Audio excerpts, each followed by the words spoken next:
வியாபாரம் எப்படி நடக்கணும் அது சம்பந்தமா அல்லாஹு தஆலா குர்ஆன்ல சொல்லும் பொழுது, யா அய்யுஹல்லதீன ஆமனு லா தஅகுலு அம்வாலக்கும் பைனக்கும் பில் பாத்தில் இல்லா அன் தகூன திஜாரத்தன் அன் தராதின் மின்கும். இந்த ஆயத் சூரா அன்-நிசாவுல வருது.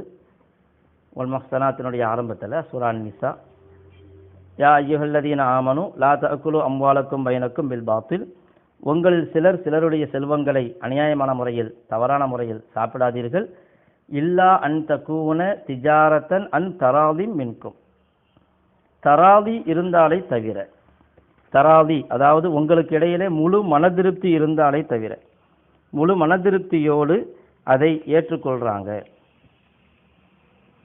விற்கிறதுக்கு ஒரு முழு மனதிருப்தி இருக்குது, வாங்குறவருக்கு முழு மனதிருப்தி இருக்குது. எனக்கு தேவைன்னு தான் நான் வாங்குறேன், எனக்கு இதெல்லாம் தேவை அப்படின்னு தான் நான் வாங்குறேன் அப்படின்னு அவர் என்ன செய்யறாரு நினைக்கிறார்.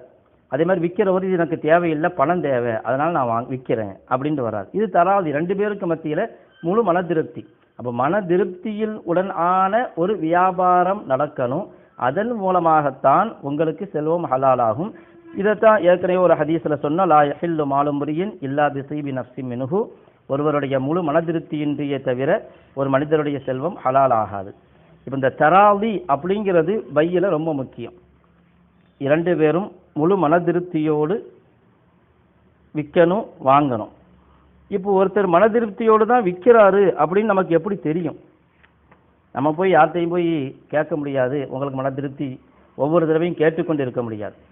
அதுக்கு தான் ஷரியா அல் ஈஜாபு வல் கபூல் அந்த ருக்குனுகளை வச்சிருக்குது. பையுக்கு ஈஜாப் இருக்கணும், கபூல் இருக்கணும். ஈஜாப் என்பது வார்த்தையில் வரக்கூடியது. நான் இந்த பொருளை உங்களுக்கு விற்றுவிட்டேன், அவர் நான் வாங்கிவிட்டேன் அப்படின்னு சொல்றார், ஈஜாப் கபூல் செய்கிறார். இதுதான் சீகத்துல் ஈஜாப். இந்த ஈஜாபுடைய சீகாவை கொண்டு தான் பை நடக்குது. இதன் மூலமாக நமக்கு தெரியுது, அதாவது இந்த பை இருக்குத விற்கிறதுல அவருக்கு தராதி, ரெண்டு பேருக்கு மத்தியில் முழு மனதிருப்தி இருக்குதுங்கிறத அது சாபித்தாக்குது. முழு மனதிருப்தி இருக்குதுங்கிறத அங்கே சாபித்தாக்குது. அப்போ ஈஜாப் கபூல் அப்படிங்கிற சீகா ரொம்ப முக்கியம். நம்ம ஃபிக்ஹுடைய கிதாபில் ஈஜாப் கபூலுடைய சீகா பாஸ்ட் டென்ஸ், ஈஜாப் கபூலுடைய அதாவது மாதியான சீகாவாக இருக்கணும்னு சொல்லியிருப்பாங்க. கடந்த கால வார்த்தையாக இருக்கணும். நான் விற்றுவிட்டேன், நான் வாங்கிவிட்டேன் அப்படிங்கிற கடந்த காலத்தை குறிக்கக்கூடிய மாதியில் இருக்கணும் அப்படின்னு சொல்லுவாங்க. ஆனால் இதில் ஃபிக்ஹுல் புயூல முஃப்தி தகி உஸ்மானி சாப் சொல்லுவாங்க, இது அரபி பாஷையில் தான் இது எடுத்துக்கொள்ள முடியும். ஏன் கேட்டால் அரபியில் ஒன்று இருக்கு மாதி, இன்னொன்று இருக்கு முதாரி. ஃபஅல அப்படின்னு சொன்னால் செய்தான்னு அர்த்தம், நமக்கு தெரியும். எஃப்அலூன்டா செய்கிறான், செய்வான், ரெண்டு அர்த்தம் வரும். அது முலாரி. அப்போ முலாரியான சீகா இருக்குத ஹாலையும் எடுத்துக்கொள்ளும், முஸ்தக்பிலையும் எடுத்துக்கொள்ளும். அசல்ல வியாபாரத்தினுடைய சட்டம் என்னன்னு கேட்டால் முஸ்தக்பிலுடைய சீகாவில் இருக்கக்கூடாது. நான் விற்பேன் அப்படின்னு இருக்கக்கூடாது. பிஅது நான் விற்று விட்டேன், அபிஉ நான் விற்கிறேன், நான் விற்பேன், ரெண்டு அர்த்தமும் வரும்.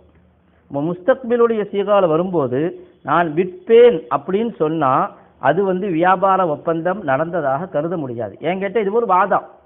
நான் விற்பேன், இனிமேல் உனக்கு எப்பொழுதாவது விற்பேன் அப்படிங்கிறது அவரு வாக்குறுதி கொடுக்கிறார். நான் சாப்பிடுவேன், நான் தூங்குவேன் அப்படிங்கிறது ஒரு காரியம் நடந்ததற்கான ஒரு உத்தரவாதம் கிடையாது. இனிமேல். ஆனால் முஸ்தக்பில் அல்லாமல் மாதியில் நான் விற்றுவிட்டேன் அல்லது நான் இப்பொழுது விற்கிறேன் அப்படின்னு சொன்னால் அது கூடும். இப்போ பொதுவாக ஃபிக்ஹுடைய கிதாபுகளில் மாதியோடைய சீகா தான் இருக்கணும், ஹால் முதாரியோடைய சீகா இருக்கக்கூடாதுன்னு சொல்லியிருப்பாங்க. இப்போ முதாரியில் ஹாலும் இருக்குது, முஸ்தக்பிலும் இருக்குது. அசல்ல முஸ்தக்பில் இருக்கக்கூடாதுங்கிறது தான் சட்டம். இல்லாட்டி தமிழில் விற்கிறேங்கிறத ஹாலுக்கு உபயோகிக்கிறோம். முதாரி மாதிரி தமிழில் ஒரு வார்த்தை கிடையாது. விற்கிறேன் அது நிகழ்காலம், விற்பேன் அது வருங்காலம். இது மாதிரி இங்கிலீஷில், உருதுவில், பல பாஷைகளில் ஹால் நிகழ்காலத்துக்குன்னு தனி சீகா இருக்குது, தனி வார்த்தை இருக்குது. அப்படி இருந்துச்சு அந்த நிகழ்காலத்தினுடைய வார்த்தையில் நம்ம வியாபாரம் செஞ்சோம் அப்படின்னு சொன்னால் பை கூடும். அப்போ ஈஜாபு கபூல் ஒன்று மாதி, அதே மாதிரி நிகழ்காலம். இந்த ரெண்டு நிலையில் நடந்தாலும் பை கூடும், வியாபார ஒப்பந்தம் கூடும். முஸ்தக்பிலுக்காக மட்டும் விற்பேன்னு சொன்னால் அது பையாக கருதி கொள்ள முடியாது. அடுத்ததாக ஒரு விளம்பரங்கள் போடுறாங்க டிவியில் மொபைலில், ஒரு பொருள்களுக்கான விளம்பரம் வருது, விளம்பரம் கொடுக்குறாங்க. அதாவது ஒன்று இருக்குது ஈஜாபு, இன்னொன்று அத்தாவத்து இலல் அக்குது, அக்குதின்பால் அழைப்பு விடுப்பது, எல்லாரும் எங்கள் பொருளை வாங்குங்க. இன்னொன்று இருக்குது ஈஜாபு, நான் விற்று விட்டேன்னு சொல்கிறாங்க.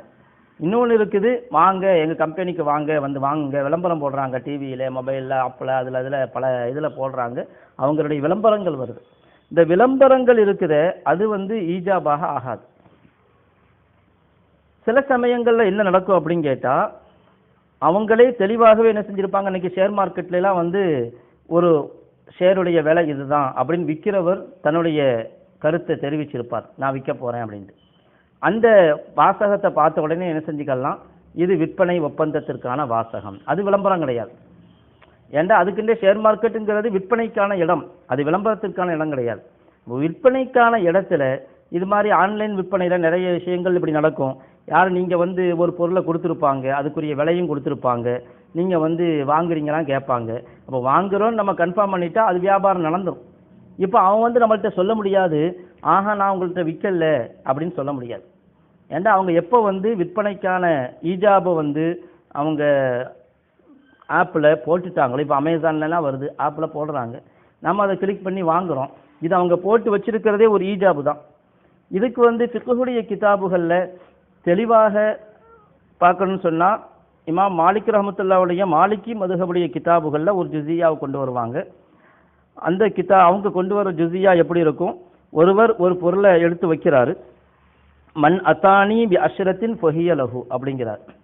மன் அத்தானி பி அஷ்ரத்தின் ஃபஹிய லஹு, யாராவது என்னிடத்துல 10 ரூபாயை கொண்டு வர்றாரோ அவருக்கு இந்த பொருள்.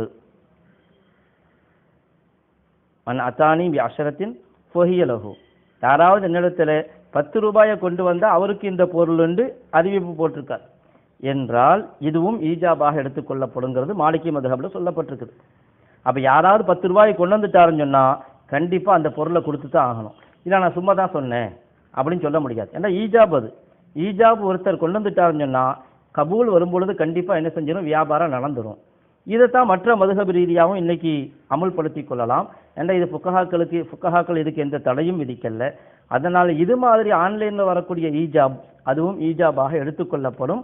ஏன் கேட்டால் நம்ம வாங்குகிறோம் முடிவு செய்யும் பொழுது அதை யாரும்